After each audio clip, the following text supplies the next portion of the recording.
politike, do të flasim këtu në studio me deputetën e Kuvendit të Kosovës, nga radhët e Partisë Demokratike të Kosovës, zonjën Galimit e Musliu. Zonja Musliu, mirësi dhe në Kosova. Mirëmbrëma, mirësi gjeta, faleminderit.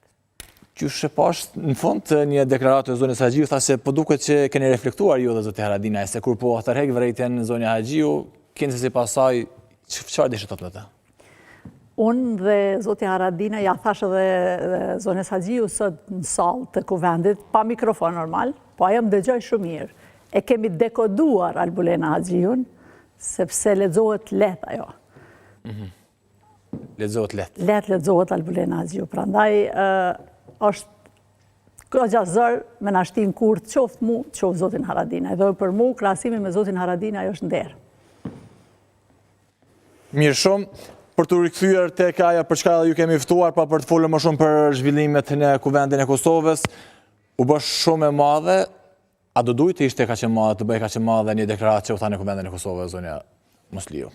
Në rrethana normale dhe në shtet normal demokratik, do duhet bëj edhe më e madhe. Deputeti do duhet përjashtohej nga seanca dhe do duhet i ndërpritej fjala. Fatkeqësisht fjala nuk ju ndërprej atë ditë, ju të rjek vrejtja dhe deputeti ndërpreju vetë fjallën, normal me presionin edhe zhurmën tonë pastaj në Kuvend. Por zonja Haxhiu nuk ja ndërpreju fjallën deputetit në fjallë. Dhe gjuha e tillë nuk guxon të bëhet standard në Kosovë. Nuk guxon të bëhet normë në Kosovë. Kështu që padash që t'i jepi shumë vëmendje atij aktit shëmtuar, për mu është e papranueshme dhe e dënueshme e gjuhë. A ka rrezik që të përsëritet? Një njeri që ka dy fije mend, një njeri që ka gjak shqiptari, një njeri që mendon shqip, një njeri i cili e don këtë vend, nuk bën gjëra të tilla dhe nuk besoj që dikush e merr guximin me përsëritë deklaratave një herë. A do duhet ishte mjaftueshme fakti që u dënua për kryeparlamentares Albulena Haxhiu si një gjuhë seksiste dhe përçarse? Sot, ke fjalën sot. Fati mirë është që ende kemi edhe pak demokraci, dhe mira është që mediat e nxorën e pak deklaratën seksiste me që veç po e citon, por deklarimi i zonjës Haxhiu ishte i vonë. Do duhet të reagonte që adet. Sepse zonja Haxhiu, qysh në minutat e parë, e ka pas të qartë se çka është fola dit. Dhe fatmirësisht nuk ka dalë në media krejt çka është thonë aty në sallë. Sepse shumë maran ka folë se sa e kanë nxjerrë mediat.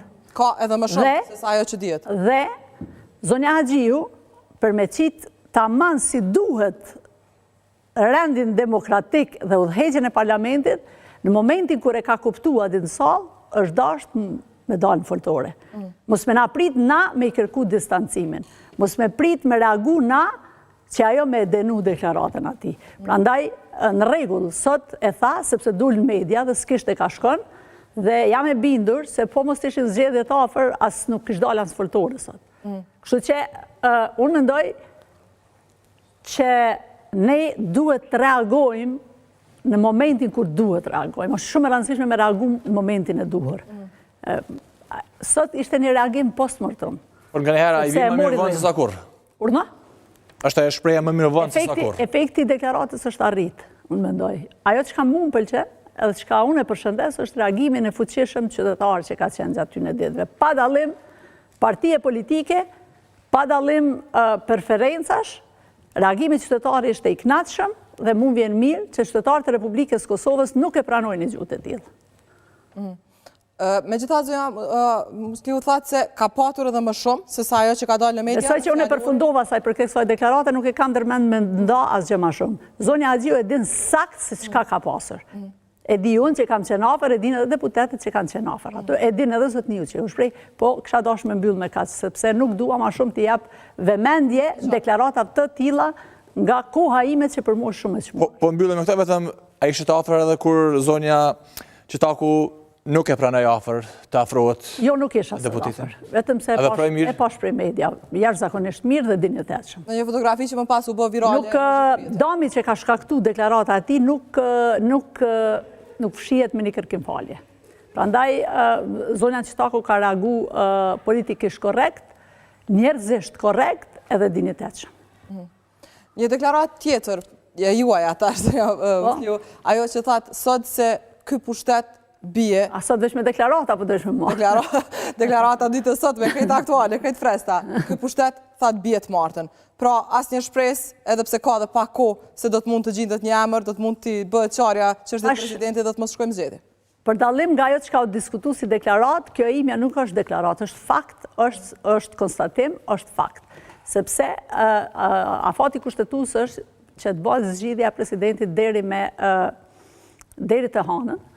Të hanën përfundon ose skadon afati kushtetues dhe me njëherë një ditë mrapa që i bie tjetë e marte, ne duhet të punojmë për datën e zgjedhje. Që e marta është përfundimtare sa i përket zgjedhjes së presidentit dhe shkurjen zgjedhje, sjelljet arrogante, ngutshmëria për t'i kry punë dhe për t'i kap institucionet shtetënore, agjencitë e pavarura dhe gjithat e tjerat, ngutia që paraqitet gjatë tyne 2 jave, është treguesi mjaftueshëm që nuk do të ketë zgjedhje të presidentit, por do të ketë zgjedhje të reja në Kosovë. Pra gjitha rrugët që ka zgjedhjet? Unë të tham të drejtën qysh sonte e ndjej që jemi në zgjedhje. Ju e patë mënyrën se si votohen ligjet në kuvend, ose si u votuan ligjet sot në kuvend, si kanë kalu ato ligje në për komisione, si janë trajtu ato ligje në përgjithësi, por jo vetëm ato ligje, na kemi pas gjatë kësaj jave zgjedhjet bordeve gjithandej, unë personalisht kam qenë pjesë e 2 komisioneve ad hoc për zgjedhjen e bordit RTK-s dhe për bordin e KPM-s, që është komisioni pavarur në mbikëqyrësi mediave, sepse është me rëndësi me potencu për qytetarët e Republikës Kosovës, sepse jo të gjithë i kuptojnë vetëm shkurtesat. Dhe tham të drejtën, çka kam pa në ato 2 komisione është e tmerrshme dhe unë s'kam pa që 26 vjetë. Çka keni pa për ta përshkruar? Pa rregullsi, nguti, puna shkeleshko, pa pas kod mjaftueshme me trajtu dokumentacionin, pa pas kod mjaftueshme me kry intervistën, domethënë ne kemi intervistu kandidat deri mas orës 12. Dhe për mua kjo është e papranueshme. 12 natës. Në orën 12 natës, një qytetar të ftohet vinë kuvendin e Republikës Kosovës të del para një komisioni gjigant, kisha me thonë, sepse ishim një komision shumë i madh i përbëm për gjitha partive politike, dhe një numër i madh, 5 antar ishin vetëm nga vetëvendosja. Kjo është e papranueshme për mua, sepse nuk ka asnjë gjendje të jashtëzakonshme nuk jemi, domethënë, sikur të ishim në ndonjë krizë, ndonjë gjendje të jashtëzakonshme në rregull është, sepse duhet jemi jo vetëm deri në ora 24 mbrëmje, po nëse është nevoja ditë e natë pa ndërprerje. Por në rrethana normale, në një shtet demokratik, për mua është e papranueshme që një qytetar të nxirret nga shtëpia në 12 natës të sillet për me marrë një intervistë. Kam prit kandidat me 4-5 orë para dere, që ka qenë përgjithësi sepse deputetët e lëvizjes vendosje kishin obligimin për me shku me votu herë një komision, herë në komisionin tjetër për ta bërë korumin, se janë pjesë të komisioneve funksionale, dhe u dashke që deputetët me prit, domethënë me ndërprej intervistën, prit një 5 minuta, 10 minuta, 20 minuta pauzë, ata dilshin për 5 minuta, nuk u ktheshin me gjysore, dhe sa i kanë marrë dhe instruksionet, dhe ajo çka kam pa unë gjatë këtyne 2 intervistave ose 2 komisioneve intervistuese vërtet ka qenë e tmerrshme dhe komplet e papranueshme dhe e pa drejtë. A ka qenë qëllimi vetëm të hiqet gajle, si thonë popull, apo thjesht të merren njerëzit cilët janë të preferuar? Jo, qëllimi ka qenë të kapen institucionet dhe fjalë. Bordi Radio Televizionit Kosovës dhe bordi i Komisionit Pavarur mbikëqyrës të mediave. Domthonë, qëllim tjetër nuk ka. Apo realizohet ky qëllim? Absolutisht që po, sepse jemi të mbivotuar në çdo komision. Nuk mund është ti me bo balans, kur ai ka 5 deputet plus i ka minoritetet, kur ne jemi 2 deputet të Partisë Demokratike, është njëj Aleancës, njëj LDK-s. Domthonë, është disbalans i numrit votave. Ajo, dhe kur ne ngrizim këto çështje, thotë, qytetari, thotë, neve na ka thonë, qytetari ta ka jep besimin për me qeverisë, për me zhvillu demokracinë, për me zhvillu shtetin, për me prosperu ky vend. Nuk ta ka thonë qytetari besimin me glabru, me kap shtetin edhe me instalu diktaturën. Fatkeqësisht në Kosovë jemi në prag të diktaturës. Është punu që 6 vjet me hapat vegjël për shkeljen ose shtypjen e demokracisë, e demokracia nuk bërtet, dhe thonë po më shtypin, ajo vjen në heshtje, por ne jemi shumë afërt që një mëngjes të mirë të zgjohemi në diktaturë. A është kjo që po e shpjegoni ajo që ju po ndjeni dhe që si statjo dhe pushteti po ndjeni që po shko drejt zgjedhjeve? Pra këto veprime... Po nëse ti mundesh me ma spjegu ndryshe, ose me ma argumentu ndryshe, me mbind që është diçka tjetër, pse do duhet të shkonte një ligj, për shembull po zonë, pse do duhet të shkonte ligji për shtetësinë me procedurat shpejta, ose pa kur farë procedure, veç sillet në atë formë që unë sot e kundërshtova, ose ligji për lëndët plase, ose cili do listë që sot i kemi trajtu në kuvend. Ma thuaj pse do duhet të vinte pa respektim ose thjesht me shmangje të afateve ose me procedurat shpejta. Pse do duhet? Cila është arsyeja? Nëse ju mundeni më dhoni arsye të shëndosh, unë ta pranoj edhe tham në rregull jam, unë e kam gabim, ata kanë të drejtë. Por nuk ka arsye të shëndosh, nuk ka. Të gjitha këto intervenime, e gjithë ky përshpejtim, vetëm qëllim mirë nuk është. Vetëm për Kosovën mirë nuk është. Dhe ne aq më tepër, ne sot mas orës 4 kemi marrë njoftim se nesër do të ketë seancë për rishikim buxhetit. Më falni. Ku jemi? A jemi në prag një lufte? Jo. Pse duhet kjo nguti? Nëse jo për zgjedhje. Nesër, ta garantoj 80% të deputetëve nuk arrin as me lexu atë material. Po mjafton me lexu dhe jonë Aleksandr Mihajli, ata tjerë vinë të çojnë dorën, se janë shumicë 61 vetë, shkojnë, kryet kjo punë. Do shta dikush e të provar me lexu, po tani mundet të mas me ditë. Pak janë ata që... Si që u komentua shumë, leximi i dikujt në kuvend. Nuk du të kthehem atje. Jo, kam fjallën të leximi, jo të përmbajta, vetëm të leximi. Jo, hiç as të leximi, as asgjë. Kosova ka shumë probleme më të mëdha. E na duhet më merë seriozisht me probleme, jo me bokso paralelesh. Kur tham unë që deputetët nuk kanë kohë me lexu ligjin, kjo është alarm i nderuar. Ky është alarm, ndryshe është kur një nuk din me lexu një individ, e ndryshe është kur 120 deputet Kuvendit Republikës Kosovës nuk kanë afat me i trajtu ligjet. Thjesht na jemi duke votuar në Kuvendin e Republikës Kosovës dokumente, ligje të imponuara. Jo ligje të mira, jo ligje të forta që garantojnë rend dhe kushtetueshmërinë këtë vend. Na jemi duke votuar dokumente të imponuara nga byroja e lëvizjes vetëvendosje. Thjesht, na s'kemi nevojë që zyrat e parlamentit, zyrat e qeverisë të shndrojna në zyrat e lëvizjes vetëvendosje. Kryeministri i shtetit i trajton asetet shtetërore si prona të lëvizjes vetëvendosje.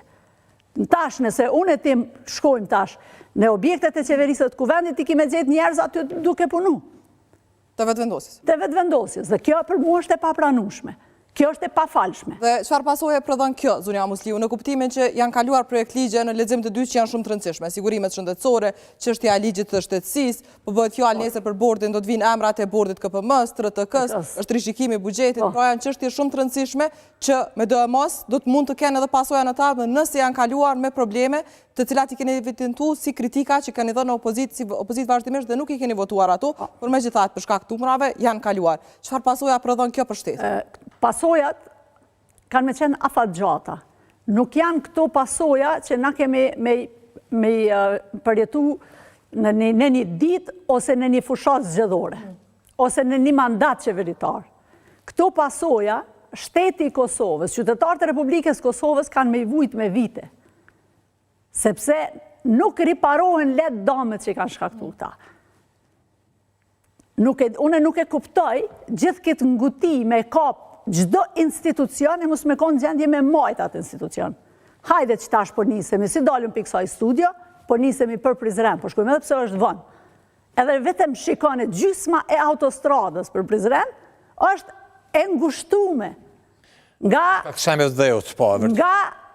prishja e rrugës. Bari dheju nuk ka rëshit sot, se me thonë, okej, në rregull për një ditë nuk mund e hjeku, nëse për një javë ose për një muj. Aty ka bi bari mbi ata dhej. Ka me vite që ata dhej qëndron ashtu. I ki mas pakti 30 vende që është autostrada e bllokuar. Mungon sinjalistika në çdo rrugë të Kosovës. Tani po ka aksidente me fatalitet, po normal që ka. Sepse nuk ke asnjë shenjë që e drejton një vozic i cili hynë në një teren të panjohur, veç Zoti e ruan. Sepse nuk ka asnjë sinjalistik nuk ka. Vijat e bardha nuk janë gjendje me mbajt. Nuk janë gjendje barin, mja vjek autostrada. Dhe ju udhtoni çdo ditë atje, s'kam nevojë mi thonë. Këto që po i tham unë, i përjeton qytetari çdo ditë. Ndërsa ne është ngutia me i kap institucionet. Ju jeni dëshmitar, vetë jeni dëshmitar, se sa është fol për gjoja borxhet që i kalon ish Ministria e Bujqësisë nga Ministri i kalon.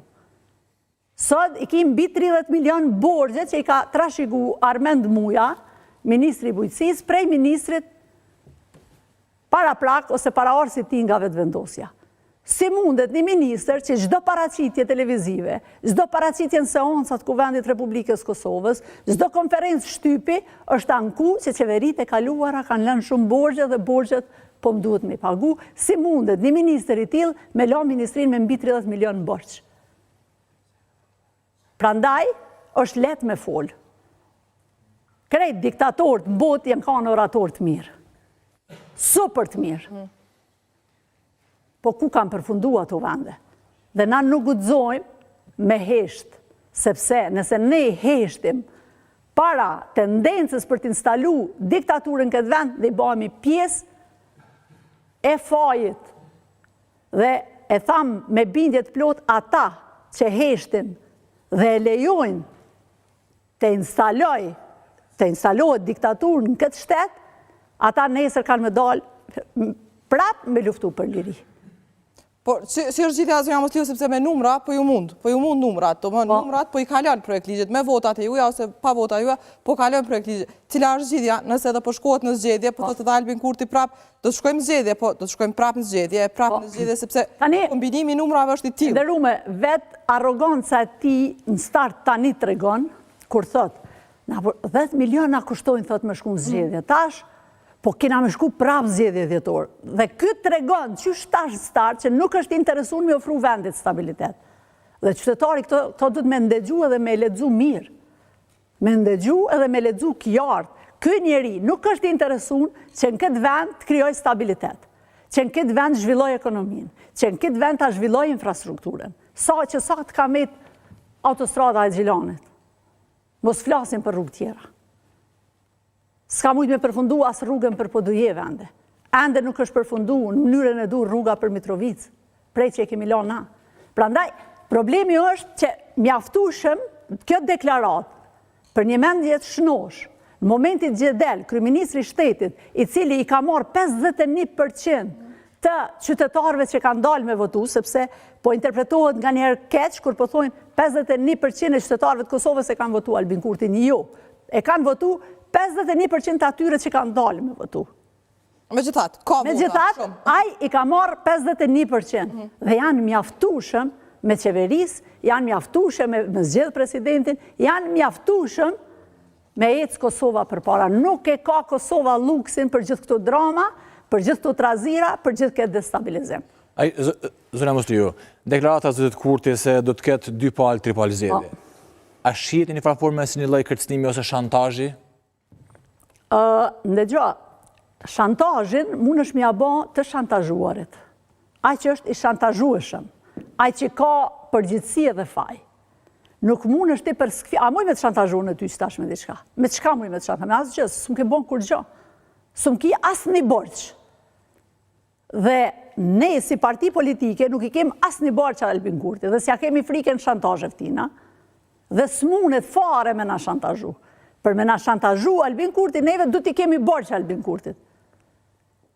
Qfar dush borçi politik? A mund t'u alofajnë, që s'po e zgjedh një çështën e president. A mund t'u alofajnë në këtë kuptim të thot para qytetarëve sigurisht, duke marrë gjithmonë të mirëqenë zonja Mosliu që do të shkojmë në zgjedhje, do të ketë fushat zgjedhore dhe do dalë Albin Kurti të thot unë mua dhash, ishin oferta gjeneroze, po nuk i morën opozita dhe ja, jemi në zgjedhje. Ndëgjon, Partia Demokratike e Kosovës asnjëherë nuk e ka pa interesin e vet para interesit të shtetit.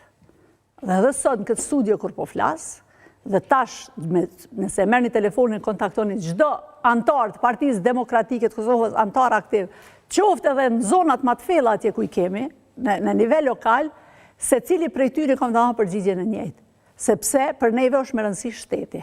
Na nuk jem fare të interesuar për pozitat e për ofertat. Na jem të interesuar me funksionu shteti. E për këta kush është me interes? Urna? Për këta kush është me interes? Për këta është interes kapja shtetit. Në momentin kur qytetarit i ka dhonë 51% Shkodran, 51 pik diçka %, 5, 4, 3. Dhe ti talësh në këtë mënyrë me besimin që ta ka dhonë qytetari, kjo nuk do në koment. Pra ndaj po thamë, ne asnjëherë nuk kemi një të shantazhun, sepse nuk i kemi bërë që asgjë, nuk është detyrë e Partisë Demokratike të Kosovës, as kompetencë e Partisë Demokratike në këto momente për me zgjedhë institucionet e vendit. Qytetari ja ka dhonë besimin Albin Kurtit edhe lëvizjes vetëvendosje në koalicion me Alternativën Demokratike, listën Guxo dhe ka, nëse nuk gaboj, edhe disa kandidatë të pavarur. Numrat i ka, i mungon vullneti, i mungon qëllimi mirë, i mungon dëshira dhe ai nuk mundet me jetu pa kriza. Jemi ka fundi zonja Mështirë, qysh ka me nxjerrjen e përfundim qytetari se kush i pat faje që nuk u zot presidenti? Dëgjoni, tash na muna me one po e shoh që mediat kanë filluar të rrashin në agjendën Albin Kurtit. Se tendenca Albin Kurtit. Sa është rreshitja as andej as ndevën po është rreshitje. Kur tash mediat nuk thash klane. Jo.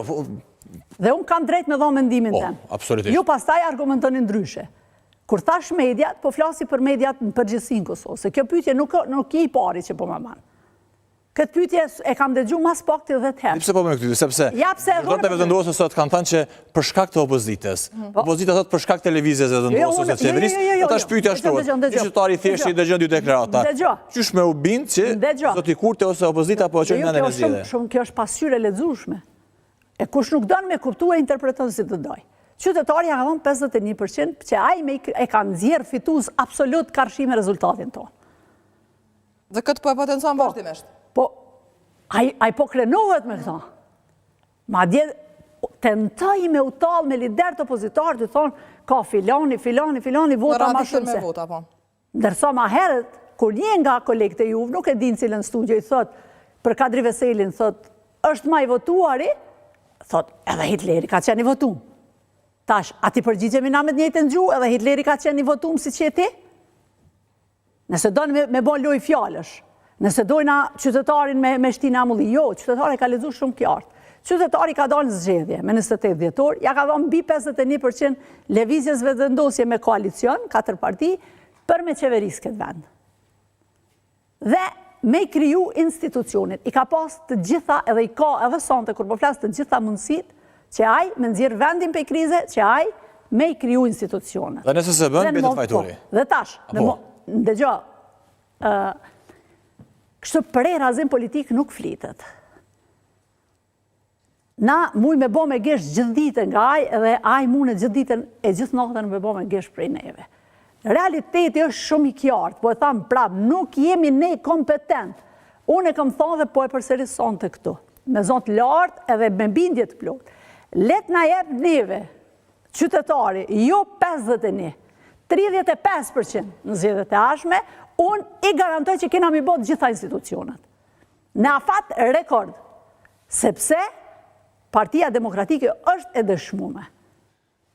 Kena mujtë morë edhe na, kena mujtë kër e kemi marë për shtetin me kësit, jo me përshkojmë pra më zgjedhje se është fryma ka na, edhe përshkojmë edhe na më zgjedhje se kena marë 20-30%, tash i marëm 50%. Qërë si pas shpik? Kompromiset në politik janë të domosdoshme. Thjesht. Ai po thot që na si kena votat. Asaj si ka votat. Ose pe kthejmë ndryshe që i pas ka votat. Bane, zgjedhe presidentin. Graju institucione për para. Konsolidoje shtetin. Na jemi, ndëgjo, bota po vlon. Siguria globale, kur s'ka qenë më atension. Çmimet kanë shku në qiell. Jeta qytetarit po vështërsohet. Është vështërsu, më falë se gabova dhe ju kërkoj falje, është vështërsu jetë, qytetarët menzi po ja dalin. Dhe na bojmë hajgari, jo ki votat ti ma shumë, jo kanë votat ma shumë. Rezultati është i qartë. I ke fitu 51%, bën institucionet. Nuk je i zoti mi bën institucionet, lej prallat, shkojmë në zgjedhje, nëse fiton prap urimet koftë. Po prap ti kemi zgjedhë institucionet. E përmendë nëse shkojmë zgjedhje, kush fiton zgjedhjet? Partia Demokratike e Kosovës. E përmendet që nëse u jep qytetari 35%, ju i rregulloni. Përgjigja ime ishte më shumë pak edhe me relaksu situatën. Zgjedhjet duhet me i fitu qytetari i Republikës Kosovës. Dhe qytetari i Republikës Kosovës e ka pa që në zgjedhjet e 28 dhjetorit veç qytetari s'ka fitu. Të gjithë kemi fitu, po jo qytetari i Republikës Kosovës. Dhe qytetari i Republikës Kosovës, si këm Prishtinë, si ajnë Skenderaj, si ajnë Prizren, ajnë Ferizaj, ajnë Dragash, ajnë Hantelizit, para se dalë me votu, do të me mendu mirë që nuk po voton për Albin Kurtin, as për Ganimet e Musliun. Po voton për veti, po voton për të ardhmen e fëmijëve ti. Po voton për këtë Kosovë, për cilën është bën sakrificë e madhe për me ardhur deri këtu. Nuk votohet për inati. Nuk votohet se unë e urrej Shkodranin. Votohet arsyeshëm për ata që dojnë me jetu në këtë vend. Ju e shini që ka banë me vendime, ndajti 150 milion, ndajti 400 milion, ndajti 200 milion, për me ble votën e qytetarit. Është me katë se si lunë me varfrin e qytetarëve të vetë. Por, unë sonte apeloj të qytetarët e Republikës Kosovës, merrni ato mjete, po votoni arsyeshëm. Nuk po tham votoni këta se ata. Votoni arsyeshëm. Mos e vendosni të ardhmen, sotmen dhe të ardhmen e fëmijëve t'juaj në hulaj, sepse pja vjep 10 euro, pja vjep 20 euro, qytetari ka nevojë për 2 euro Shkodransët. Për 2 euro është me ftjashli. Po çka po banë me ato 40 euro? Po e ushqen fëmijën, po e rritë që tash, sot mundet, duke janë ndihmu me sakrificën e vetë, me mundin e vetë, dhe si pi banë të 18 vjetë, pja merr Evropa. Dhe qytetari du të me mendu, a na vyn me na i dhonë 20 euro që tash, a na vyn me bon ligjet mira në këtë vend, që të rrit e trejat me vendos me jetu në këtë vend. Nuk ka Kosova luks me rrit rinin për rrugë të botës. Dhe thjesht, qytetari i Republikës Kosovës, edhe njëherë po e përsëris, ditën e zgjedhjeve të ardhshme, qofshin ato mahen me 7 qershora, 14, 13 qershora, 31 maj, 30 maj. Qytetarët e Republikës Kosovës duhet me votu për veti. Mos abstenoni për zgjedhjeve, dilni në zgjedhje. Abstenimi nuk është zgjidhje. Abstenimi është realizim interesave të ngushtat politikanëve të papërgjithshëm. Prandaj, dalja në zgjedhje duhet bëhet obligative. Qytetari duhet të ndi obligim ndaj vetvetes në rend parë, ndaj fëmijëve të vetë, ndaj shtetit vetë dhe dalë në votime.